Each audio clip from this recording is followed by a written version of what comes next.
ये है आदिति, इसके पापा कूली है और ये स्कूल के लिए 7 किलोमीटर चलती है end eight she recently got selected for a NASA tour. तो आज मैंने सोचा उसके साथ ही वॉक कर लेता हूँ। तुझ्या शाळेचं नाव काय बाय? जिल्हा परिषद प्राथमिक शाळा गुडगाव. तुझ्या पूर्ण खानदानातली पहिली मुलगी असेल जी अमेरिकामध्ये चालली आहे. वाटलेलं कधी 3.5 किलोमीटर चालतेस आणि येतेस? काय दुखत नाही? मोटिवेशन कुठून येतं तुला हे सगळं? माझ्या पप्पाकडे. का? कारण स्वप्न आहे त्यांचं, मी कोणीतरी मोठं व्हावं आणि उंच शिखरावर जावं.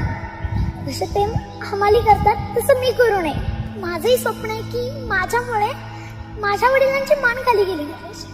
आम्ही शिकावं, आम्ही मोठं व्हावं म्हणून स्वतः कष्ट करतो. आजारी पडले ना तरी माझे वडील कित्येकदा दवाखान्यातही नाही जात. ओरडून ओरडून सांगावं लागतं. 7 kilometers is not a joke and she does it effortlessly. मग आता नासामध्ये जाऊन तू काय करणार? शोध त्यांनी जे लावले ना त्याची माहिती घ्यायची. जर जमलंच तर त्यांच्या शोधातून थोडं आपलं काहीतरी शोधायचं. किती मुलं झालीत सिलेक्ट? 25. किती मुलांमधून? 16,000 मुलं. What is the learning of life you want to give to the world? आपलं नाव होतं तर आपल्याला या जगात व्हॅल्यू.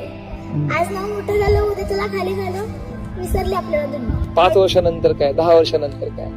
स्वप्न आहे माझं IPS बनायचं. श्रीमंत व्हायचं ना तुला?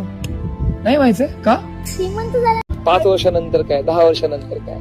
स्वप्न आहे माझं IPS बनायचं. श्रीमंत व्हायचं ना तुला? नाही व्हायचंय का? श्रीमंत झाल्यानंतर आपलं मन बदलतं, ऍटिट्यूड निर्माण होतं आपल्या मनात. त्याच्यामुळे मला श्रीमंत नाही व्हायचं. मनाने श्रीमंत व्हायचंय, अभ्यासाने श्रीमंत व्हायचंय, पण पैशाने श्रीमंत.